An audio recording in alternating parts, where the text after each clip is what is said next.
Okay, here we go. So thank you all for joining, and just a little bit of background. I'm going to try to keep this really short before we dive into it. We've got a lot of panelists joining us who will provide all sorts of good context and nuance to this conversation. I'm Rachel Otwell. I'm a reporter for Illinois Times. I joined them as a staff writer this year. I've been reporting in Springfield for the better part of a decade now, covering at times various aspects of local Black history. And in the wake of the police killing of George Floyd earlier this year, I think we've all noted the resurgence of the Black Lives Matter movement. And here locally, there have been calls to rethink who is represented and who is not around the Statehouse. Those calls have come into clear focus. A recent story I wrote about Dominic Watson, who's one of our panelists today, and he shared his thoughts on the current placement of the Martin Luther King Jr. statue, which is currently across the street from the Capitol. He and others have called to move it onto the Capitol grounds and have it restored or redone altogether. Meanwhile, scholar James Lowen, who writes about sundown towns and our largely inaccurate tellings of history, told me that a statue of Pierre Menard, who was a white man, fur trader, slave owner, and the state's first lieutenant governor, is positioned in a way that represents white supremacy, in a way that was done intentionally. Stephen Douglas profited from slavery as well, and his statue is outside the Capitol. It's very prominent, closer to the entrance of the Capitol than Abraham Lincoln even. And so the House Speaker earlier this month asked for an audit to be done of the current statues and portraits.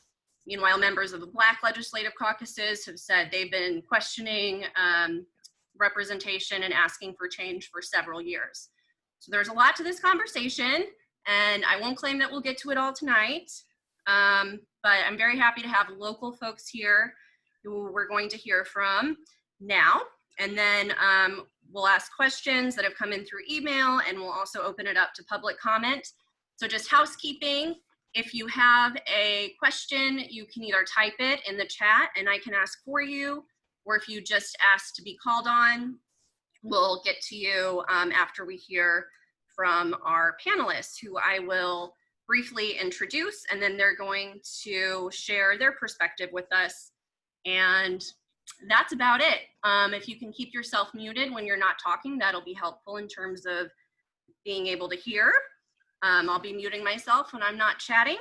And so first up is Vincent June Chappelle, and he is a board member for the Springfield and Central Illinois African American History Museum, studied Black history at an HCBU in South Carolina, and really introduced me to who Pierre Menard was and made me go look at a statue that had become like the furniture in my town that I never even thought about. So June will tell us more about who Pierre Menard was, who Stephen A. Douglas was, and a little bit more of his thoughts.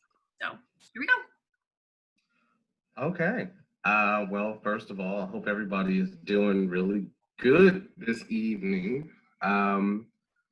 Well, it still, figures like Pierre Menard really didn't become a part of my knowledge until like a few years ago, when I, began to, I guess, like research like ways to like get more involved and like, like as far as like history here in Springfield. And I kind of stumbled upon the subject of quasi-legal slavery and somehow came upon Pierre Menard. And the statue was always there, but I didn't really pay attention to it until like almost 3 years ago. And, Pierre Menard was, as Rachel mentioned earlier, the first lieutenant governor of Illinois in 1818. He was originally from a place called Saint Antoine, Canada, which is like not far from Montreal, and he settled near St. Clair around about the 1790s. The year escapes me at the moment. His home, a lot of times if you were to like Google him, you wouldn't be able to find too much demonizing his practices of slavery, but you would find a lot of things, and a lot of recollections of how noble he was, or how generous he was, or like how good-natured he was, but the man was a slave owner. You know, his home still sits in Ellis Grove, or plantation, you know, if you will. I mean, he had, to my knowledge, a lot to do, along with people like Ninian Edwards I. He had a lot to do with like eradicating like numbers of indigenous people in the area. And there's no reason why someone like that should have a spot on the Statehouse grounds. So.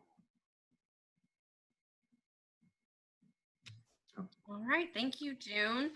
No Next up, we have Tim Drea, who is the president of the Illinois AFL-CIO, the American Federation of Labor and Congress of Industrial Organizations. And that is an organization that works to improve the lives of working people. It's a democratic voluntary federation of 55 national and international labor unions that represent 12.5 million working men and women. And Tim's going to tell us a little bit about a speech that Dr. Martin Luther King Jr. gave in Springfield in 1965, and about King's role in the labor rights movement. Well, thank you, Rachel. And I'd like to thank the Illinois Times for sponsoring this forum. It's very, very interesting history in that. Dr. Martin Luther King was invited to Springfield to address the 8th Constitutional Convention of the Illinois AFL-CIO on October 7th of 1965. And October 7th, 1965 was 7 months to the date that John Lewis marched across the Edmund Pettus Bridge in Selma and was beaten by Alabama state troopers. And Dr. King came to Springfield, which had to be a very, very different time. And he gave a speech that resonates so much today. It's still unbelievable to me. But he talked about, not about,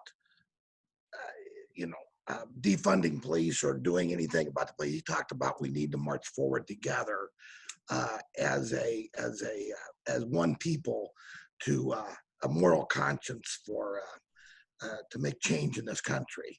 And out of his speech, 15-minute speech, the one line I like the most is, if a coalition of conscience between the forces of labor, the church, the academic community, and the civil rights movement does not emerge to make these issues inescapably clear and demand their solution, then I am afraid that hostility and violence will breed a crisis of nationwide proportion.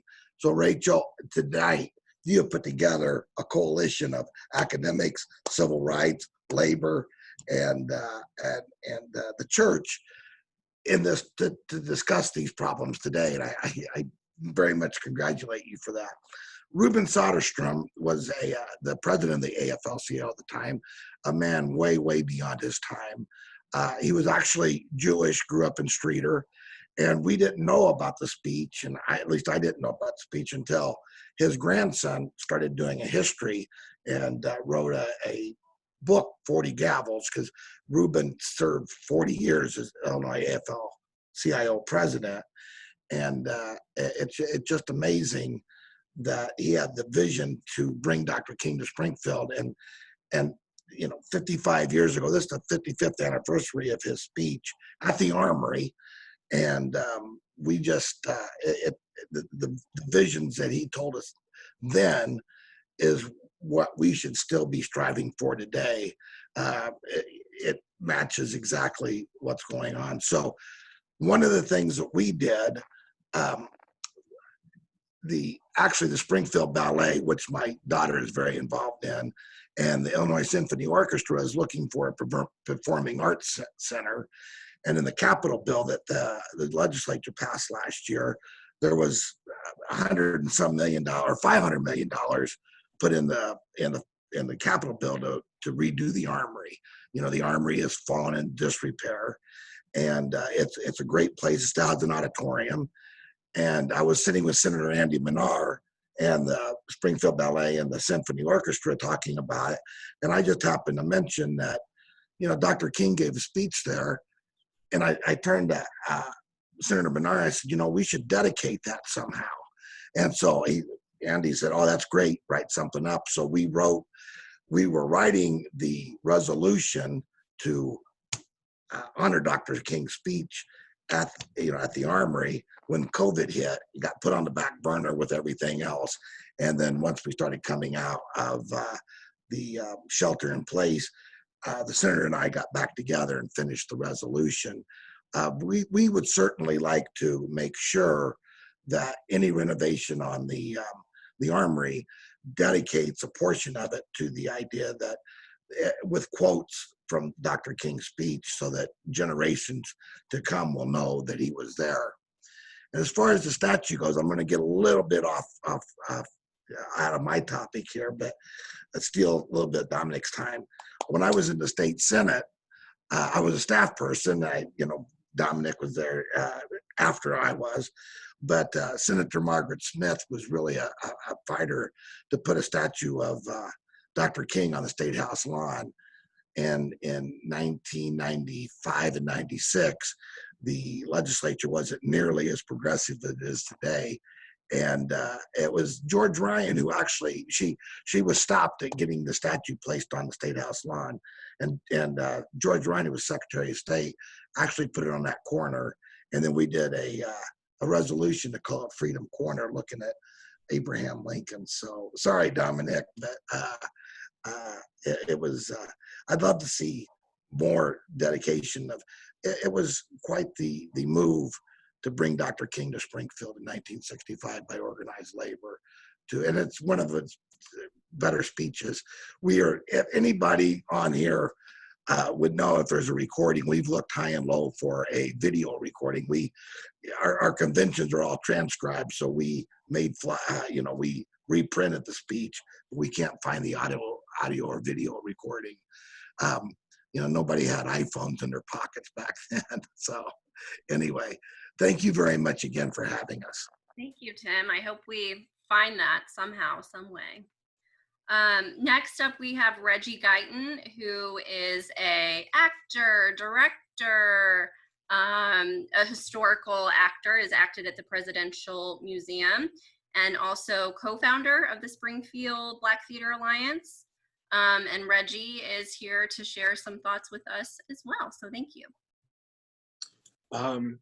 First off, Rachel, thank you for inviting me and for organizing this roundtable Zoom, I guess we can call it. I think it's really important for us to have conversation in regards to how symbols, motifs, themes, imagery really has power and meaning in everyday society. And when we're talking about these statues, not just the one that's located here in Springfield, but also the ones that are in the Deep South, in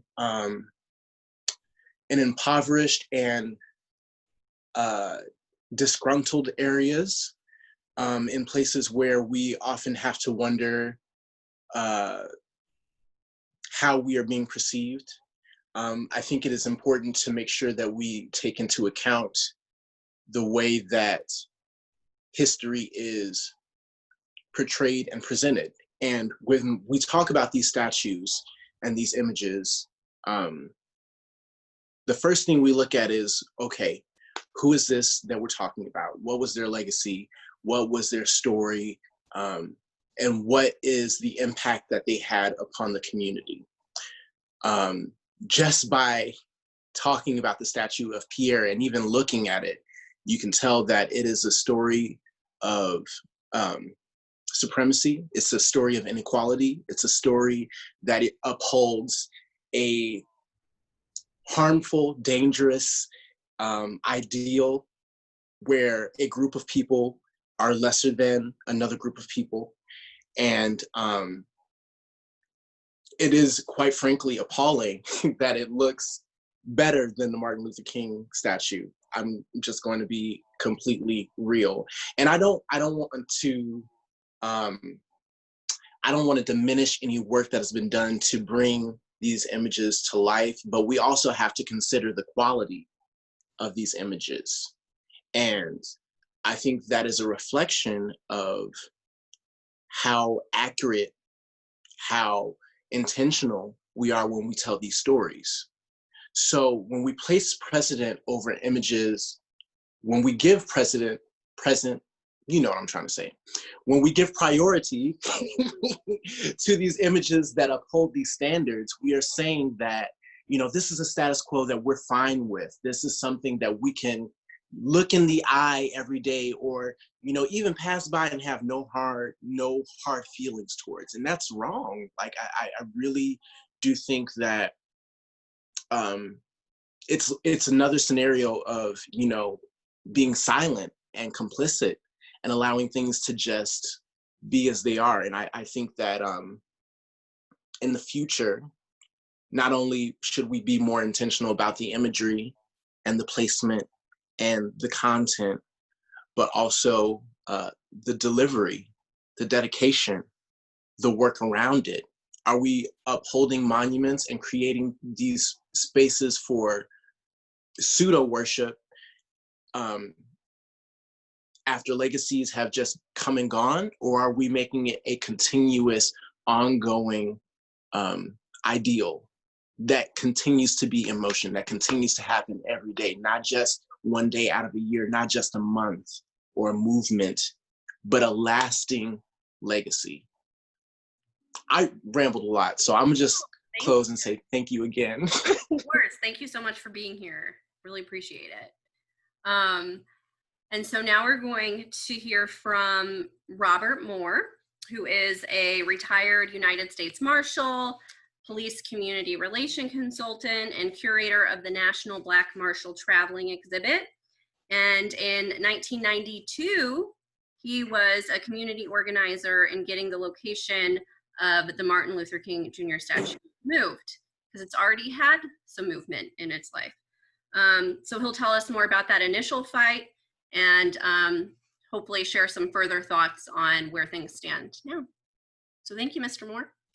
Thank you, Rachel, and I thank all of you all for being on the panel tonight. I think that it's important to know about history. I think it's important for you all to know that I'm going to talk specifically about the King statue. I have all the paperwork, and I was the architect of the movement of that King statue to where it is today. I made the recommendation to the Space Needs Commission on December 3rd, 1992. I made testimony before the Space Needs Commission about the location and about the community's desire to have that statue moved to where it is today. The statue was commissioned by Executive Order number 85-1. It was commissioned by the Martin Luther King Jr. State Holiday Council, which was created by Executive Order 85-1 to sculpture the statue. And it was based upon Mrs. Geraldine McCullough. And I've heard so much about the image of the statue and what it is. And I'm going to let you all know why the statue is why it looks the way it is. It was developed by Geraldine McCullough as Dr. King walked. She had the image of him being 21 years old and walking in marches. So that's why the coat is over his shoulder as walking. The Executive Order number 85-1 created the statue, and Mrs. McCullough got it finalized, and it stayed in the rotunda for X number of years, I think. And then it got a permanent place, temporary permanent place on the back part of the Capitol ground. It was on the Capitol ground at one time, but it was also facing the parking lot. And there was a promise that Statue Road was going to be put on Statue Road, and Statue Road never materialized because Dr. King's statue was the only one that was ever put there facing that statue. So in 1992, I think, I got a call from T.C. Kreveston asking me, I was the chairman, I was the president of the Frontiers at that time. And as you know, the Frontiers has a long history in promoting Dr. King. And we sponsor the King Breakfast every year. We've done that for 40 years. And we have a very interesting, long history in the involvement of Dr. King and promoting his legacy. So when Mr. Kreveston called me to ask me if I would to take on the project of attempting to get the statue moved, I refused to do it at that time. But Mr. Kreveston decided that he was going to write an article in his newspaper saying that I was going to be meeting with George Ryan to discuss the movement of the statue. So he kind of put me into a position that he's telling the community that I'm meeting with George Ryan to discuss the movement of the statue. But anyway, I reconsidered that, and I took on the task of spearheading the movement for that statue. And I was directed by the Secretary of State that Mr. Hildebrandt of the Space Needs Commission was the people that I needed to go see to talk to about the statue. And so as I did my research on the statue and went to see Mr. Hildebrandt at the Space Needs Commission, and took Mr. Kreveston with me, and we had lunch, and we talked about what it took to move a statue and why it was where it was and how it got developed and how it's where it sat for a long period of time. So after having that conversation with Mr. Hildebrandt, and we told him that we wanted to get the statue looked at a few locations, and we looked at several locations, but the one that was most attractive was where it is today, because in my testimony I talked about the source of pride for the African American community, and I'm going to read just my testimony before the Space Needs Committee, and I'll read that real quickly. I said, the location of the statue does not match the standings of the man in the world community. Dr. King's accomplishment changed the face of America. We're simply asking that the state of Illinois honor Dr. King's memory and accomplishment by placing his statue in an environment that complements his world standing. As he changed the face of America, we would like to hate his face in a visible and acceptable place. And after having polled in the community, we decided that the southwest corner of the State Library and at the Capitol, because it had good visibility, it had good accessibility, it was a conducive environment, and it can be seen on a daily basis. And so that was my testimony on December 3rd in the Space Needs Committee. And the commission, after my testimony, they held up the movement, and Representative Farley, who was the chairman of the commission, finally told George Ryan that the movement they would approve the movement. And on January 16th, 1993, IRLO of the Secretary of State came to the Springfield the Frontiers breakfast, where Mr. C.C. Vivian was our speaker, and he told the entire community that the statue was going to be moved to where it is today. And we are quite pleased that that community was totally involved. We sent out a letter to all the community groups asking for their input, and we held a meeting with Secretary George Ryan in person to discuss these issues. And so on the 16th of January, the Secretary of State announced at our King breakfast that the statue would be moved. And his comments can be found in the paper, and I'll show you this is the paper that was the statues being moved. And so that's the part that we were quite pleased with. And it also, the King statue to be moved to a new site And I have every piece of paperwork that was involved in the movement of the King's statue. So all of you out there that has not known about the history and the movement, I will be glad to share every piece of my correspondence with George Ryan, the correspondence he got back with me, and why I asked the secretary to pay for the movement of statue. And those of you may or may not know, it costs about $25,000 to get the statue moved and to get a new pedestal. So, but the statue was originally just walking. So as I requested, our request was to have that, when it was moved, to have a new pedestal. It put on a pedestal. So it took him off the ground and put him on a pedestal on the corner, and where we call it Freedom Corner. And there will not be another location, from my perspective, that would be visible, where we can see him on a daily basis, and it has accessibility. So I'm strongly, as I was in 1992, I'm as strongly in favor of the slot that it's in as I was in 1992 when I recommended it. Thank you. Thank you, Mr. Moore. We appreciate that background. And obviously it's been a long-term issue in your consciousness. So I appreciate you sharing with us tonight.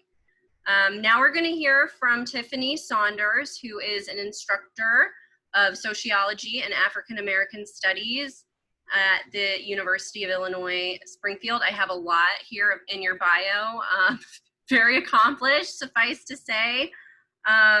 Interests include the sociology of the family, mental health and illness, laws, courts. And so she's going to talk more about, kind of from a sociologist angle, I think, about what symbols represent in society and what kind of impact they can have. So thank you. Yeah, thank you for having me. Very briefly, because Reggie tried to steal some of my thunder, but that's okay. I still love him. So as a sociologist, you know, I tend to think about the role that statues play in society. So what purpose do they serve, and how can that guide decision-making about what stands, what comes down, but also what, if anything, should be put in its place? So we as humans really use symbols, including statues, to convey things like shared values, beliefs, and ideals. And I really think understanding this is especially important when we think about the symbols or statues in art on the grounds of the seat of state government, like the Capitol complex here in Springfield. Who or what we decide to memorialize via statues indicates what should be honored and respected. And on the Capitol grounds in particular, it suggests that those are the values, beliefs, and ideas that are shaping some of the decision-making that's happening in that building. I think this is really subtle, but its meaning and its impact can be quite profound. Because these symbols are, and their meanings are really human created, they're social constructions, we get to decide as society members what they mean. We also get to change them as our values, beliefs, and ideals change. So really what statues are doing then are enshrining a set of values, beliefs, and ideals in a moment in time, sort of like a photograph or a painting. But we're at a really unique historical moment, like we have been before, where we get to decide what are the values, beliefs, and ideas we hold as residents of this state today. And we get to evaluate the extent to which the symbols that are erected throughout the state at various points in our history actually reflect those values, beliefs, and ideas. So those that don't should be evaluated by the members of their respective communities for potential removal. And this is actually happening all around the world, as documented through the website When They Came Down. So I don't know if you all are familiar with that website, but it's sprung up to track the removal of these statues, some of it by state governments, as is being discussed in Illinois, but some of it by, grassroots individuals. And so this website in particular is interested in the grassroots activists who are taking down those statues all around the world. There's pictures from London on there as well. But I think for me, what's really important when we're thinking about the grounds of the state capitol is that we really have a moral obligation. Our legislators have a moral obligation to ensure that the symbols that are in that building and around that space don't inflict symbolic violence on the citizens of the state. That's it. Wow. Thank you, Tiffany. All right. And a lot to digest there, so hopefully we can come back to some of those themes. For now, moving it along, we've got some great panelists still. So Elizabeth Scrafford is next. She's here representing Call to Action and Black Lives Matter Springfield. She's a member of both, and she's going to share their position. Sure. So I'm just going to echo everything that Tiffani just said, because I think she just captured it really well. And I'm a member, like you just said, of Black Lives Matter. Not the usual spokesperson for BML, but the co-leads weren't able to join and asked if I'd step in. Black Lives Matter is a member of Springfield Call to Action. For anyone who isn't familiar, Call to Action started after President Trump was elected. It's a group of local progressive organizations who are really just fighting for justice in our community, trying to ensure that Springfield is becoming a more vibrant community where everyone feels welcome and respected. And I think this conversation around the statues fits right in with that mission, talking about feeling welcome and respected and thinking about making sure people feel like they belong in our community. Both groups have been talking along with all the other members of Springfield Call to Action are in agreement that folks who promote inequality or promoted inequality, bigotry, and oppression should not be celebrated anywhere on state grounds where the work of the people is taken up. The Statehouse is the people's house, and every Illinois resident should be welcome on the Capitol grounds and buildings without being confronted with symbols of hate. So everyone on the panel already has said so many amazing things. I don't want to take up too much space because y'all are really, really smart, but you know, we are working with other groups. We've got a sign-on letter going, and I know other groups in the city as well are doing work to try to talk to elected officials. And I think there's already some political will from folks in power to try to get these statues down as fast as possible. Thank you, Elizabeth. Next up is Dominic Watson. He is the president of the Springfield Black Chamber of Commerce, and he's been part of the call to relocate the Martin Luther King Jr. statue, and we'll share more about why and why this has become kind of a personal call to action for him. Absolutely. So first and foremost, thank you for hosting this fantastic event. Thank you to the other panelists who are contributing to the discussion and moving it along. And I just wanted to highlight Mr. Moore, who did such great work nearly 30 years ago to ensure that the legacy of Dr. Martin Luther King is present in Springfield. With that being said, I think to echo what Tiffani Saunders said, we're in a moment in time where our views and opinions are changing. We can no longer just sit idly and see direct representations of our community or lack thereof just highlighted. And that statue for me, ever since I moved to Springfield, I remember my mother at an early age would drive past it and say, you know, we could do so much more, right? Dr. King's legacy is so much more powerful than that statue. And now that I have a platform where I can do great good for our community, I chose to vocalize my dissatisfaction with the statue, how it's been kept, the location, and also, you know, for lack of a better, you know, description, just the all around, just lack of representation and lack of honoring his legacy.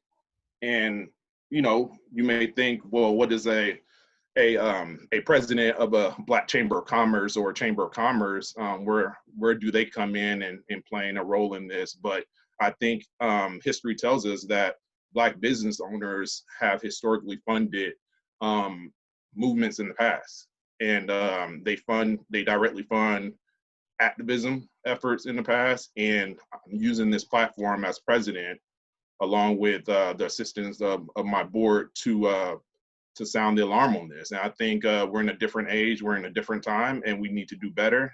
I think we need to up the ante, so to speak, and we need to figure out how we're going to better honor the legacy of Dr. Martin Luther King, because the statue where it's at, how it's been kept, again, if you walk past it, you might miss it, to be absolutely honest with you.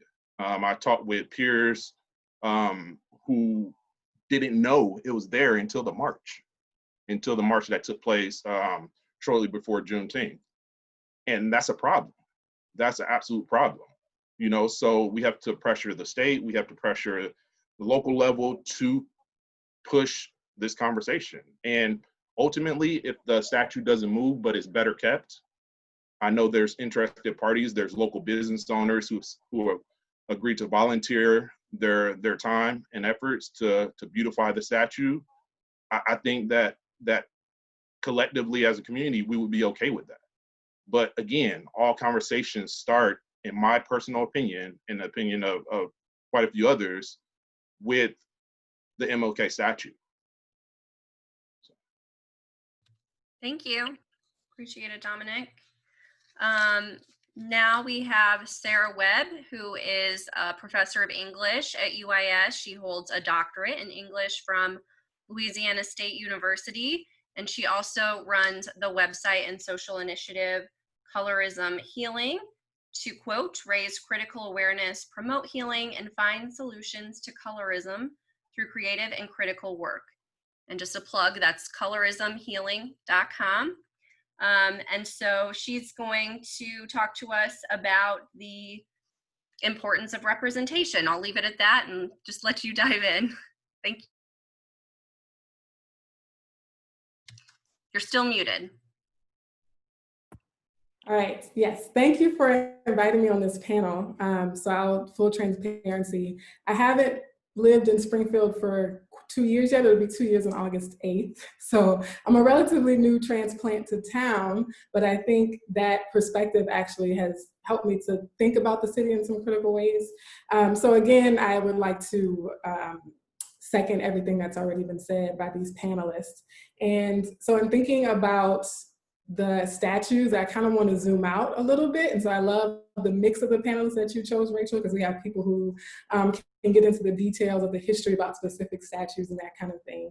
And I am thinking about the larger connection between racism and the built environment in general, and how when we construct place, we are ultimately constructing race as well. And so I think Reggie mentioned too that these things, and Tiffani talking about symbols, right? And Reggie saying narratives and stories, right? So these statues tell stories, but also other buildings, other organizations or urban design and planning tell stories about who matters, right? And that I'm using that language intentionally because we are in the midst of the Black Lives Matter movement, right? And so the way we construct our environment literally tells us who belongs where, right? Who has access, right? Who's allowed, who's valued, right? And so when we construct place, we are sending messages to people to actually stay in their place, right? And we don't have to go too far back in our history to think about whites only signs and colored only sections on buses, right? We don't have to go too far back in our history to think about actual physical segregation and how the slave plantations were constructed. And when we think about words like the big house, right, versus the servant quarters or the slave quarters, if we think about terms like the wrong side of the tracks, if we think about phrases like inner city or urban or suburban, right?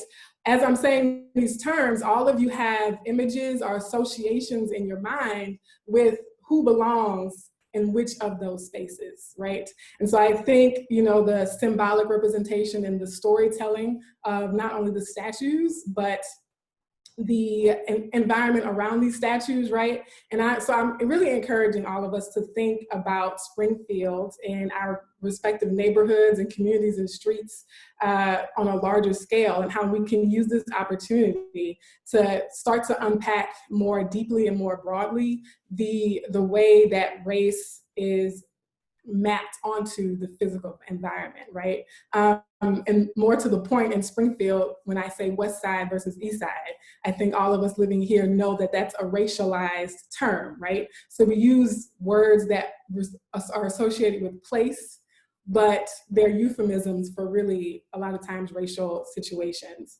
So yeah, that's my hope, is that this is like a tipping point for Springfield in particular, since I'm living here, but also the state and the nation and the country, to sort of unpack the stories that are being told about who belongs where and who feels accepted where, just like other panelists have said.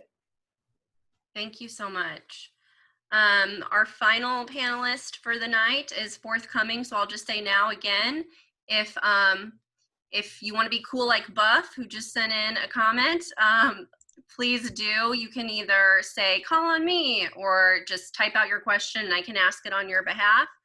And then now we're going to hear from Roy Williams, Jr. He is the president of the Faith Coalition for the Common Good, which for a long time has taken on a host of social justice causes.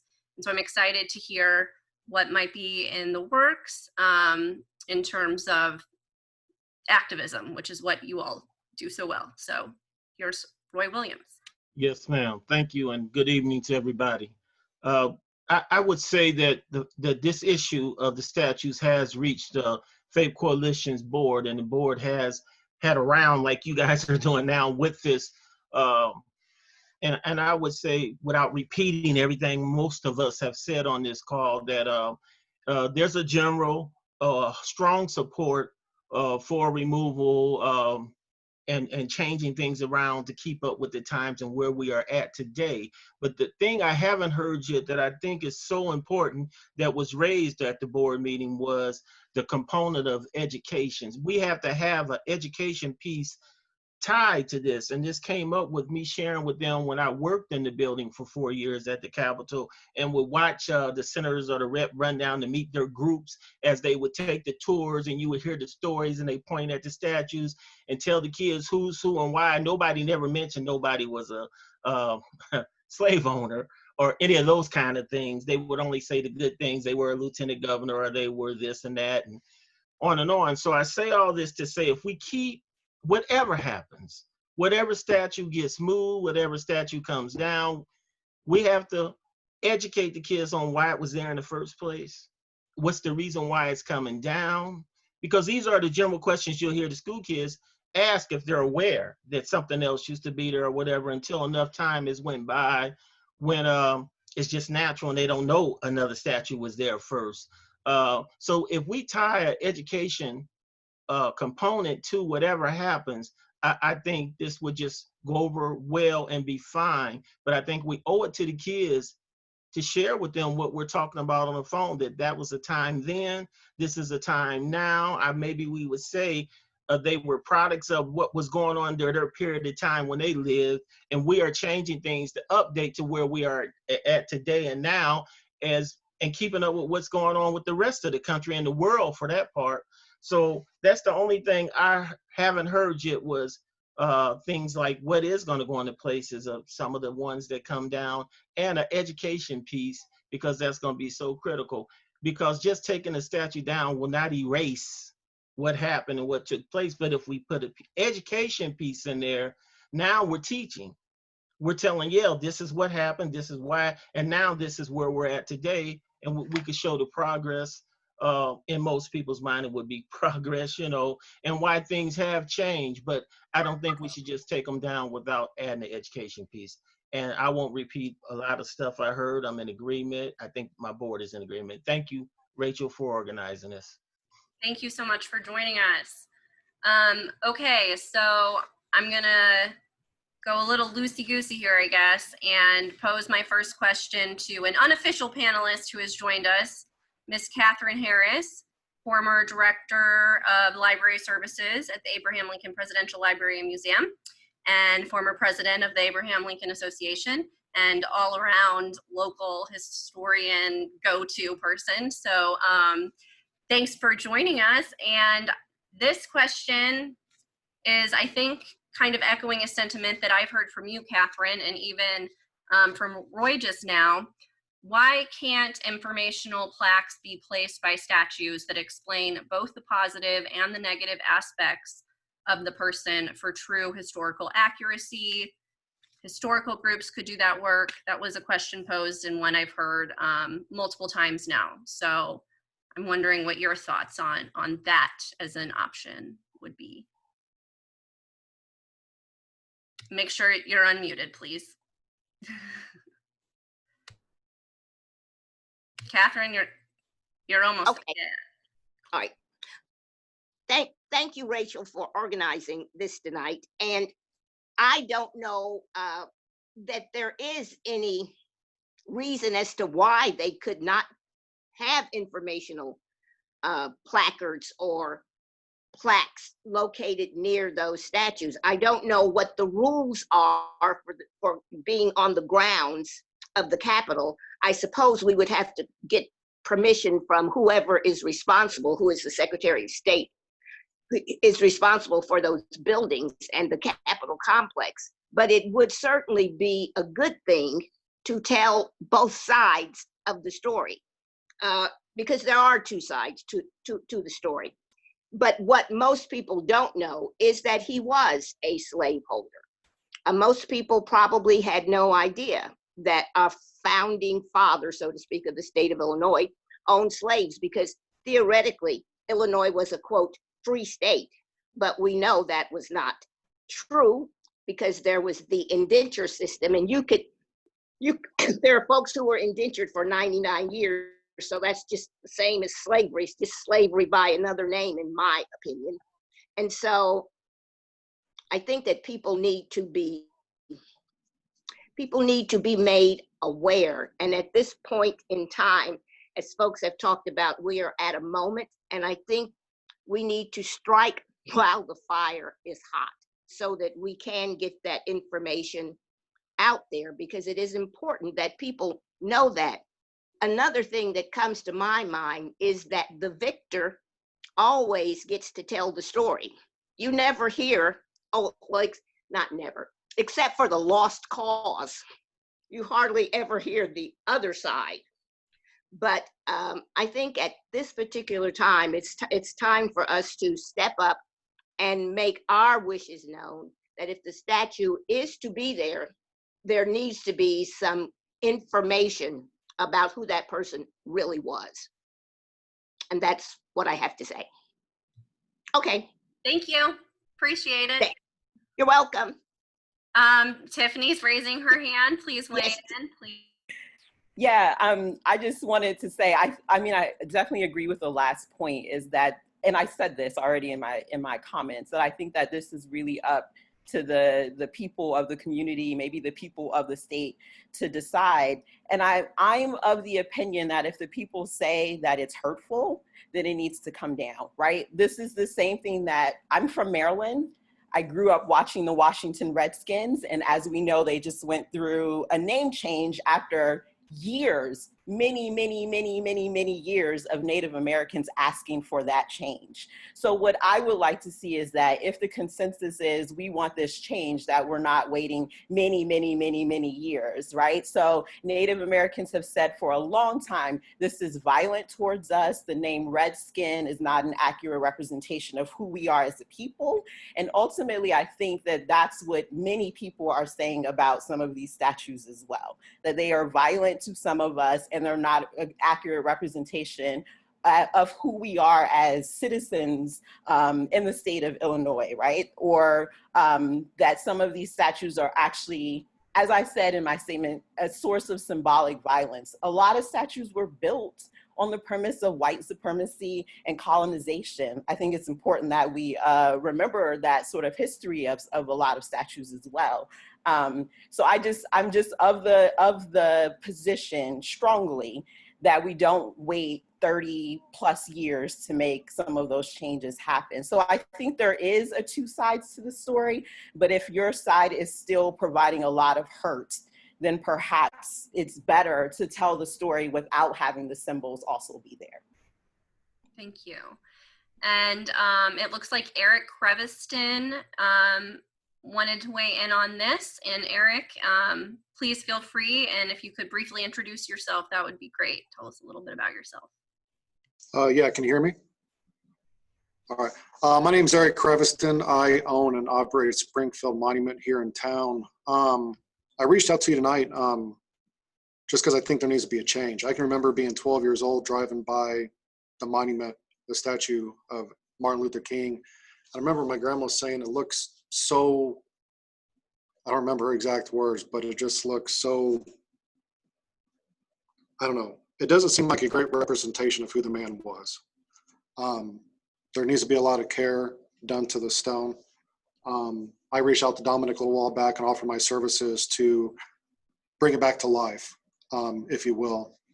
And hitting on the subject about how can we put plaques or anything around to show the history, we actually offer something new for our headstones that is put on the stone, and anybody with a smartphone can walk up to the stone and scan it, and you can have 100 pages of information about what it is you're looking at. I think that would be very beneficial for the area, for Martin Luther King's monument. They're very inexpensive. They're easy to get a hold of. And I believe there is a grant through the government that if these are put on areas, you can get grants because they're educational. I was also thinking about upkeep on the stone and how it could be paid for in the future. And I kind of thought about paving stones and having local families or local businesses buy these stones and have them engraved with their name or in memory of. And each of those stones can go towards the cost of either upkeep of the monument or even buying a new monument, which personally I think needs to be done. I think it's worn out. I think it's time that we move forward, be proactive, and make something stand out truly who he was. That's all I got. Thank you. And along those lines, I have a question coming in privately here that just asks, could we get a bigger, better King statue? And I think one of the things I've kind of read between the lines is that some people are calling just for a new statue entirely. So curious if anybody here would want to weigh in on that thought. It sounds like, Eric, I don't know, is that something that you're... Yeah, I definitely believe that a new statue needs to be erected. I went around and drove around and walked around the Capitol the other day, and I kind of looked at places where the statue would be prominent and stand out. And honestly, there really isn't anything that stood out to me. Then I walked back and I stood there on the corner and I realized, you know what? This doesn't get much better as a perspective of a view from all three sides. I think where it's at seems to be pretty good. But I think a new statue needs to be erected. I think it needs to be more prominent. It needs to show who he is. Maybe even have some quotes on it. The possibilities are really endless. If you look around the country at other statues, they're very prominent. And I think that's what we need to be, what we need to do. Can we maybe just have, like, for the people who are on video, like a show of hands of who wants an entirely new statue? Just because I'm curious. Okay. Okay. Mr. Moore, can I Yes, ask? I'm listening, but I also I go back to the original thought in terms of why it was put the way it is, and I think that when we have to honor something that of the original document. Now, I've been through this process. I know what it takes. I know we're talking $300,000 for a new statue, $300,000 to $500,000, and I'm waiting to somebody to weigh in to say how that type of money is going to be raised. The other part of it is the Secretary of State doesn't control that.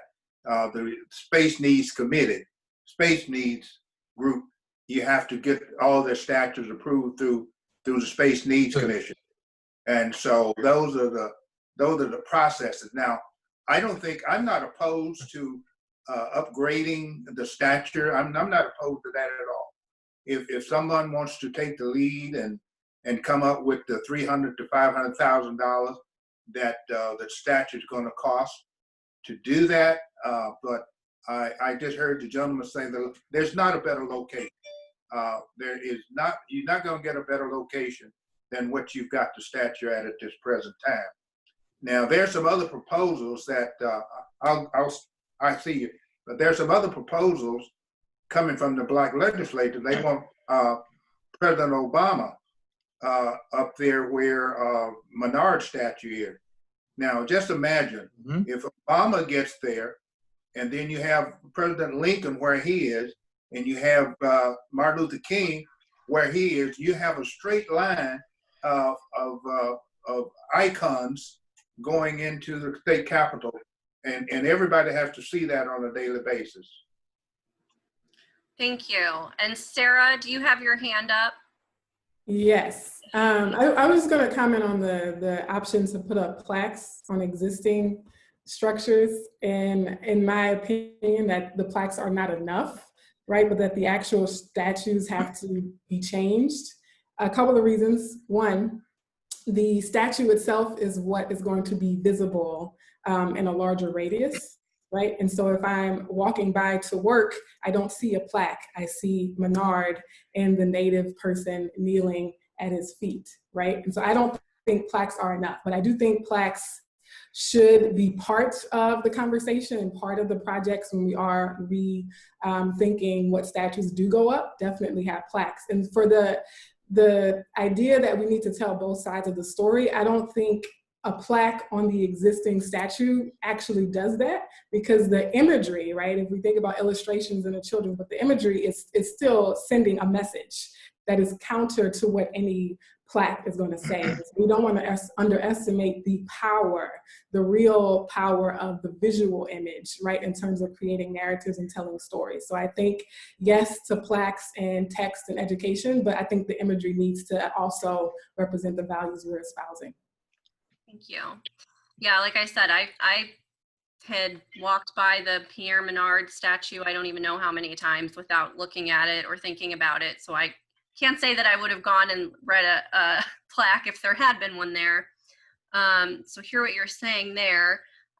Elizabeth mentioned that Sunshine Clemens, who is the president of Black Lives Matter Springfield, had suggested maybe if the statue was replaced, the old one could be moved to the local African American History Museum. So there's a thought. I do have a related question that had come in, so I'll go ahead and pose that now.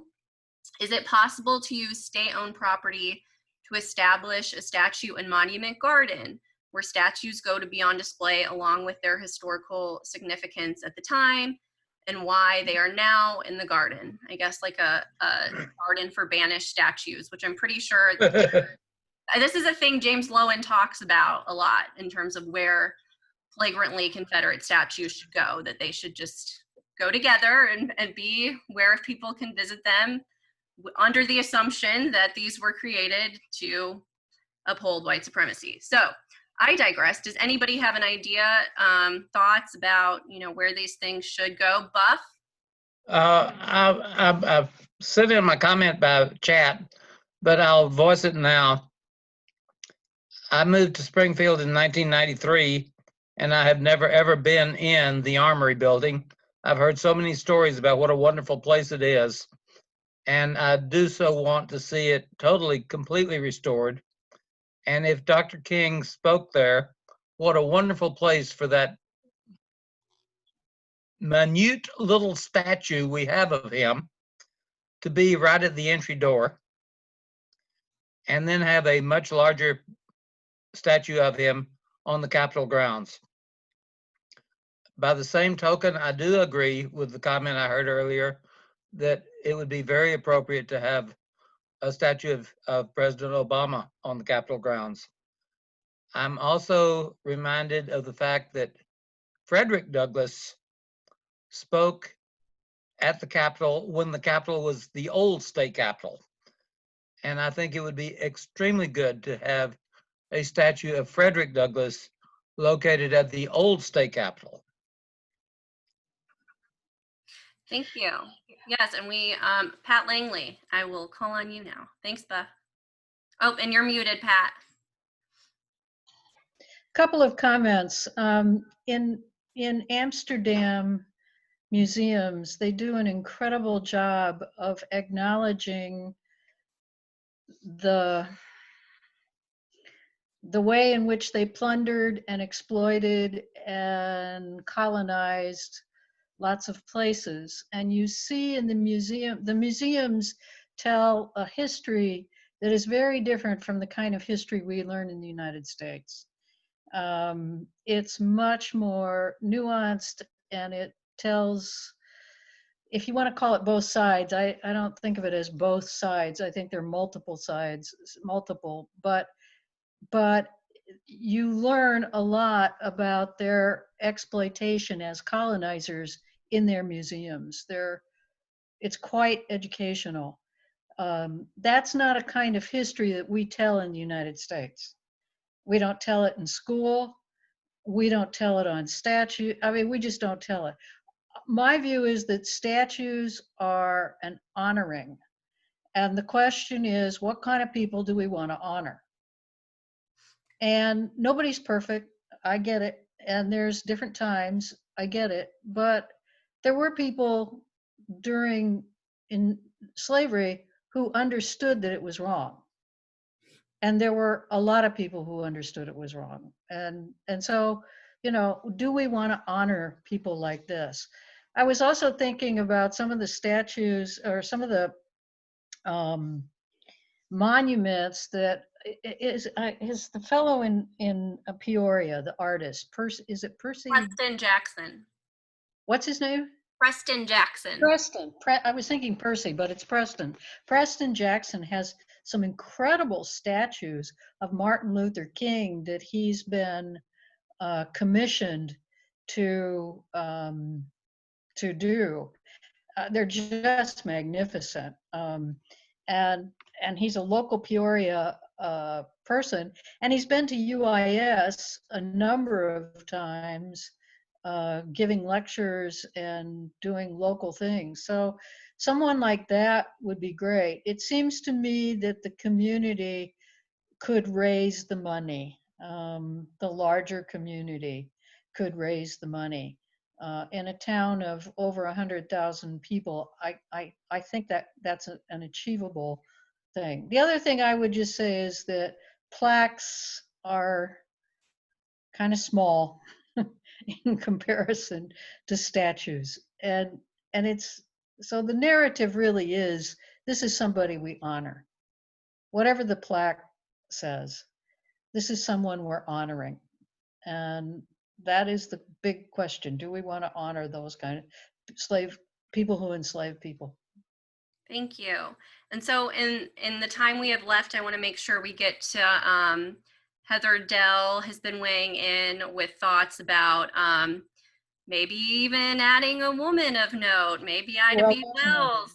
But I also do want to talk about statues in general. Like, are we just post statues maybe? Are we post the point of putting people in power on pedestals and saying, I'll ask Tiffany's nodding along. I think Sarah and Tiffany might be good on this one. Are more statues the answer anyway? Are we, you know, having maybe the wrong conversation?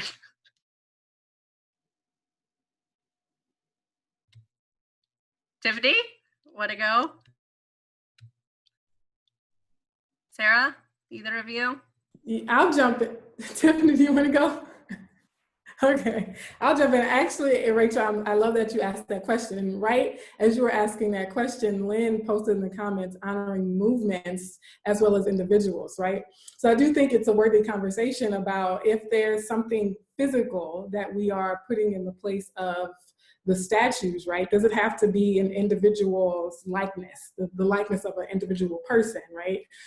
Can we think about other kinds of memorials, right? And other kinds of spaces that are meant to not only memorialize and honor, but also educate, right? That it's an actual space and not just an individual statue.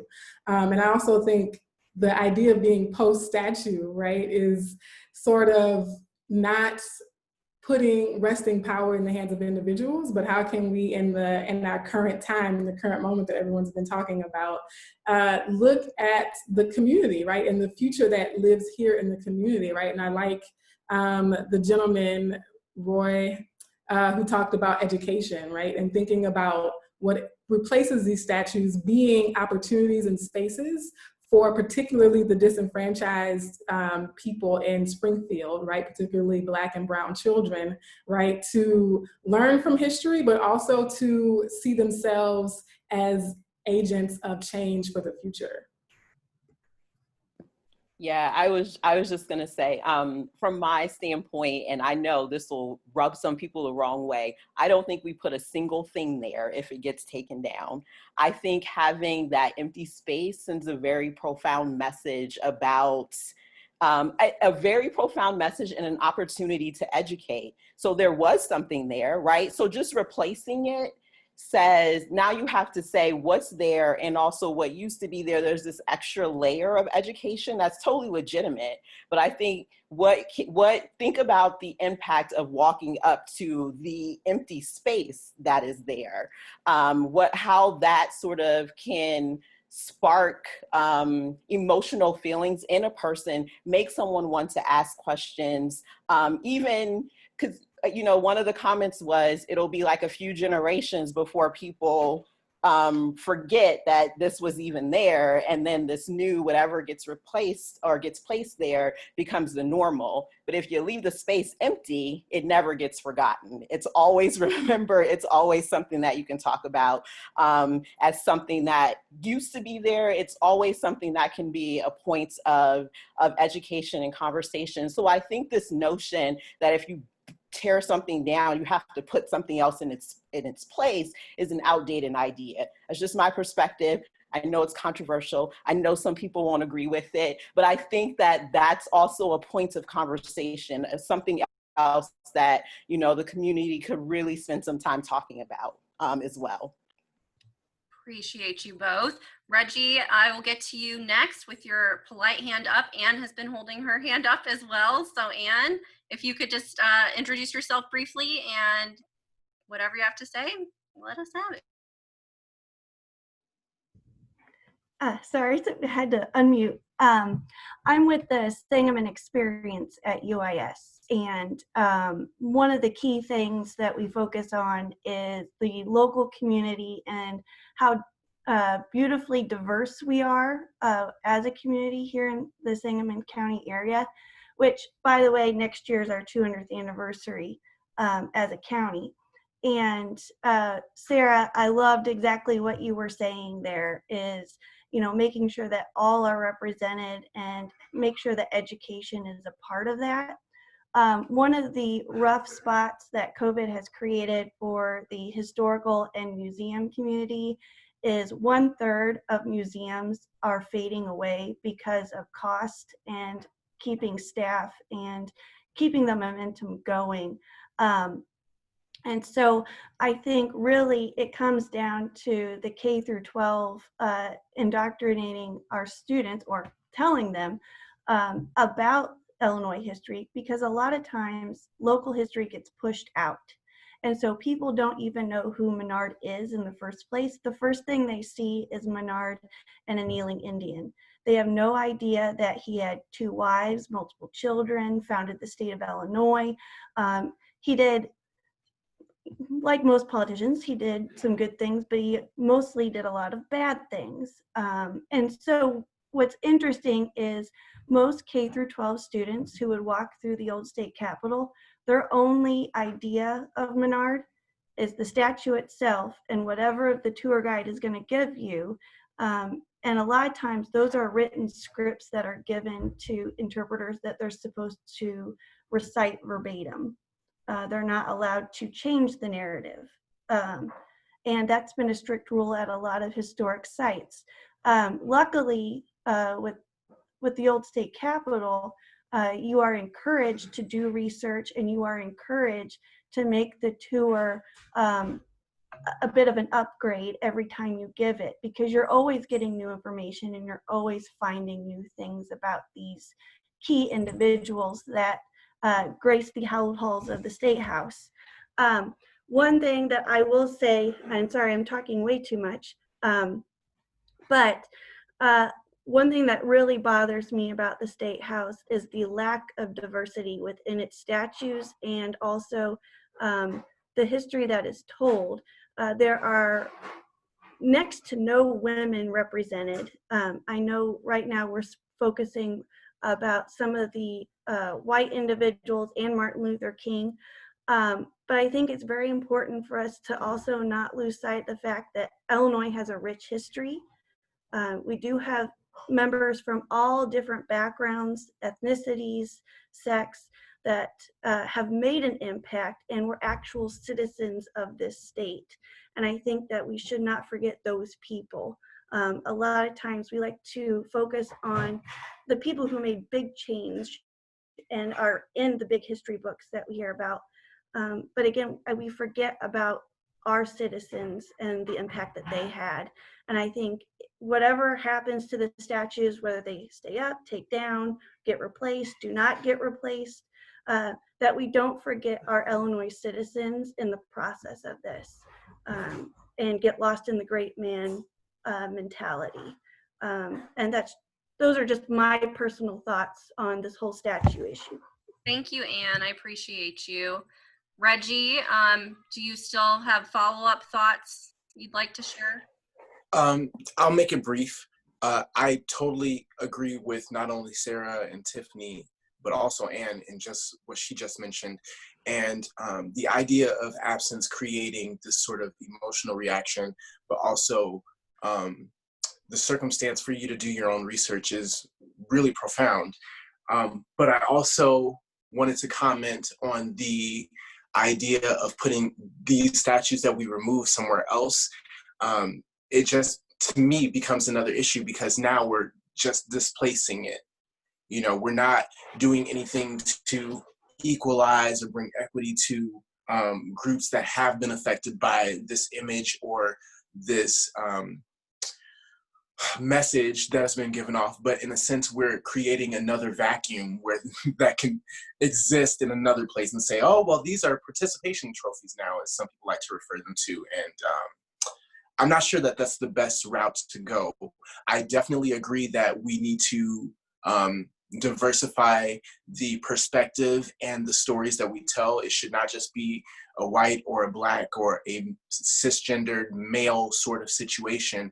We have to make sure that we're creating not only narratives about the people who existed here, but also the movements and the moments that led to actual change and progression happening. And I'll leave it at that. Thank you.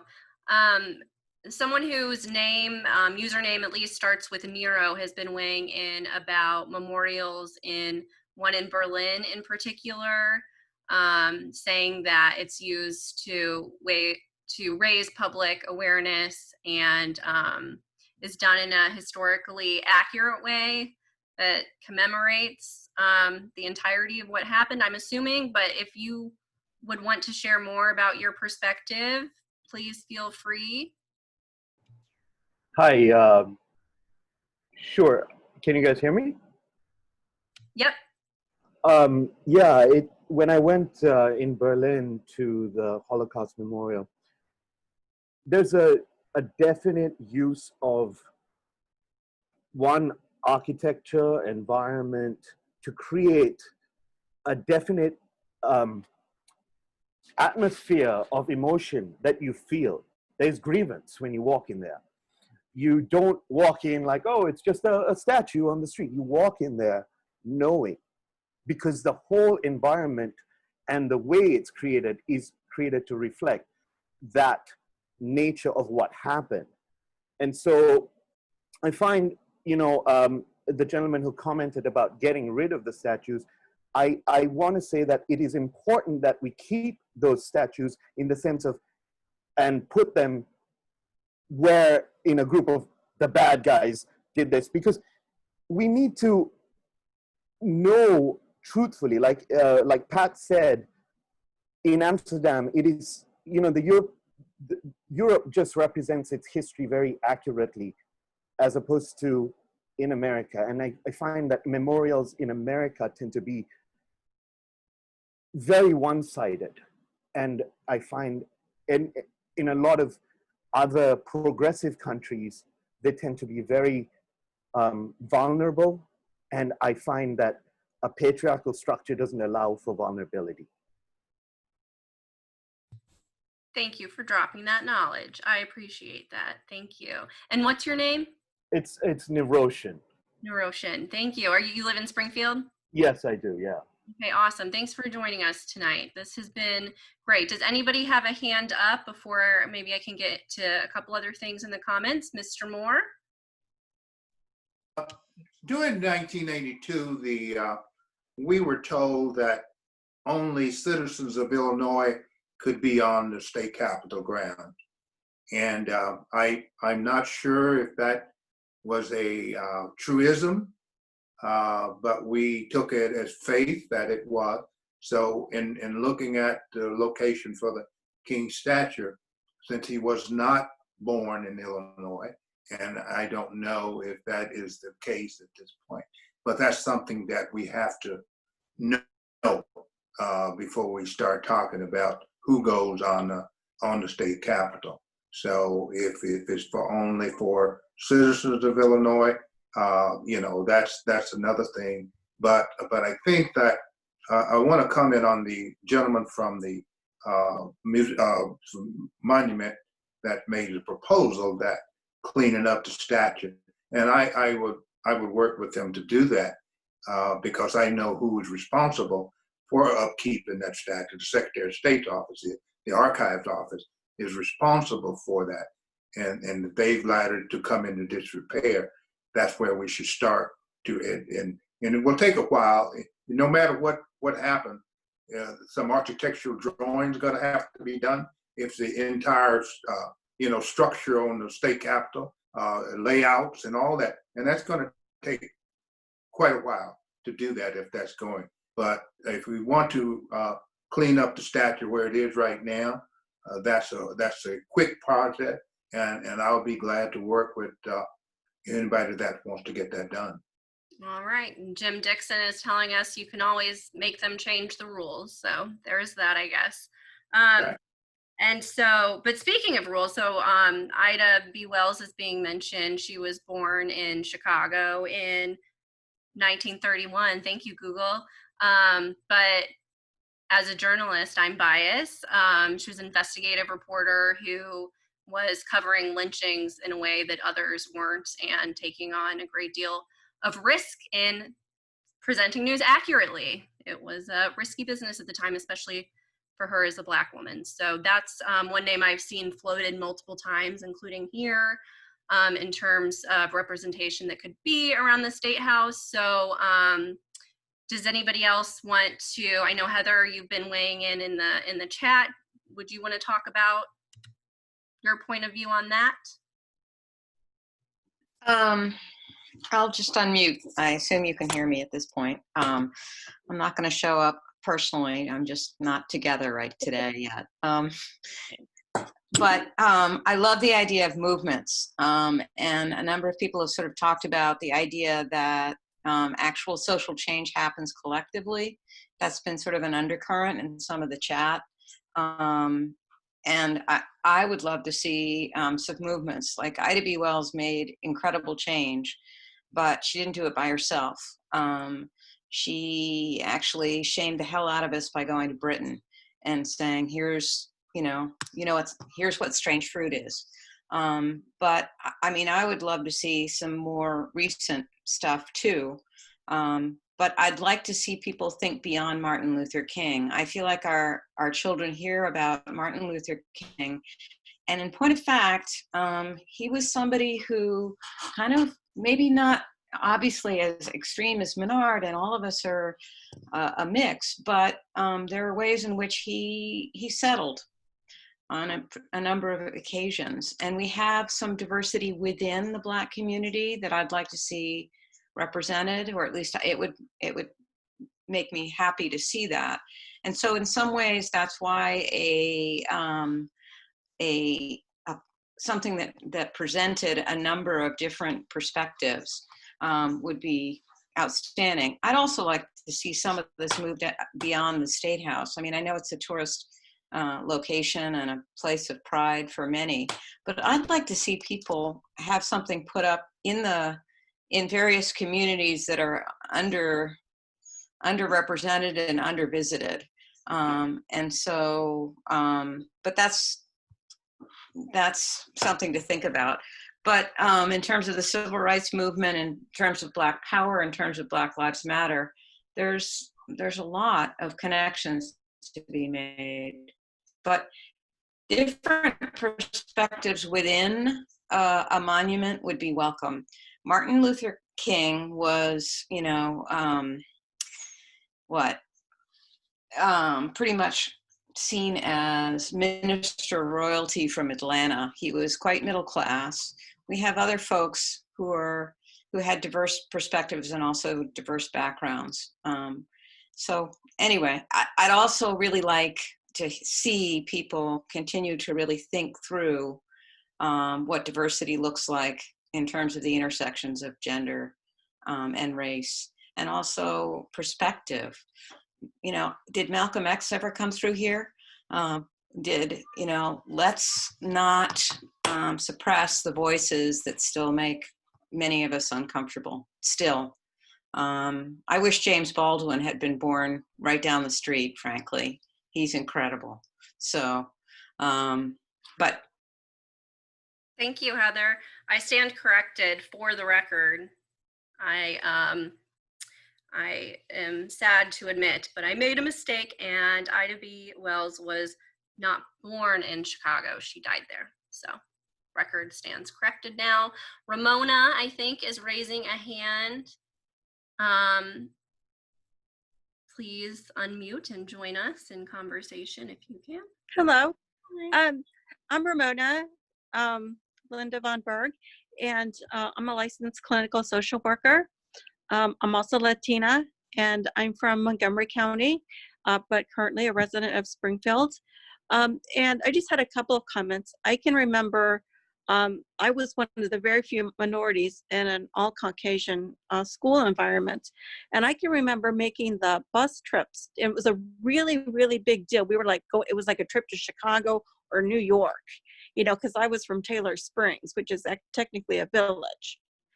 And so really, when you're in that, you're coming up as a child and you're going to the state capitol, I mean, everything that you see, you just assume if somebody is on a statue that they just automatically get, it's an automatic, approval, but then, I think the statue of Menard is so touching to me because as a child, the Native American Indian is not something that would have escaped my eye. Anything that would have looked similar to someone from central Mexico would not have escaped my eye. And I think I might lose my power soon here. And so my other point was, I just wanted to bring that out. Don't underestimate the power of an image. And the other thing is, when I think about things being absent versus things being there, I will say that I've done some work with Eric Kreveston, and I think one of the most powerful things in my small, predominantly Caucasian hometown is in the cemetery, because my brother was very proud of his Mexican heritage. And so I wanted something unique on his headstone. And so I put La Virgen de Guadalupe, or Our Lady Guadalupe. And he actually designed that headstone. And so if you actually stand at the center of that cemetery and you look out, that headstone is the only one of an indigenous woman. And that cemetery's got to be, it's since that county was developed. It's been there a very, very, very long time. And I think it's almost, to me, and I've had so many compliments on it. And then there's a quote from that apparition, from that Marian apparition, that he also put on there.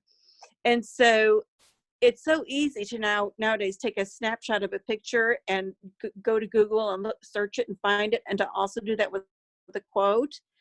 But to me, it's almost more powerful to have something there that when you look left, right, far down, you can't see anything like that. And so it really stands out. And I've had so many compliments on it. So I guess that's, I just wanted to share that perspective too, that I understand the absence and the effect that can have, but I've also seen what putting up something that's not represented and the impact that has on people. So thank you. Yeah, thank you. I think it's really important to talk about Indigenous people and other people of color who obviously are also notably absent from our state grounds. And so I think we should maybe bring this full circle. It's been a long evening. Everybody's stayed with us, and that's awesome. And I really appreciated everybody's input. June had his hand up, and you did. And so June, if you have any thoughts as we bid adieu for now.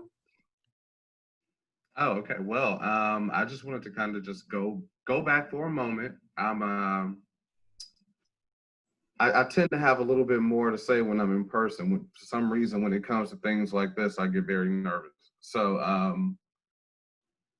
hopefully, I will say that hopefully, going back to what Mr. Moore mentioned, hopefully it isn't a thing as to where only people who were born in the state of Illinois, or, just spent or it could be, just people who spent significant amounts of time in the state of Illinois. Like I think Tiffani mentioned that in the comments.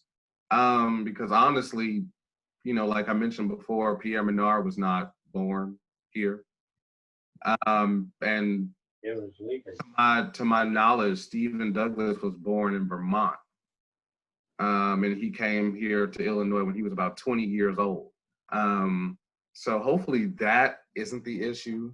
And I also, initially I was, under the impression that maybe we should replace the statues and put something else there, but I'm like now in full agreement with maybe we don't need anything else there, or anyone else there, Well, thank you. I think probably a number of us evolved in our thinking tonight, so that's cool. I have left my email address in case anybody has further thoughts and would like to follow up with me as I continue to report on this. Just selfishly, this has been amazing as a reporter to hear from so many amazing people at once. So thank you all so much. I kind of don't want it to end, but I do believe in keeping promises when it comes to time. So we're gonna peace out for now. And thank you guys so much again. Yeah, be well. And yeah, reach out. My email's there. If you have anything else, then we can do that offline. So thank you guys. Bye.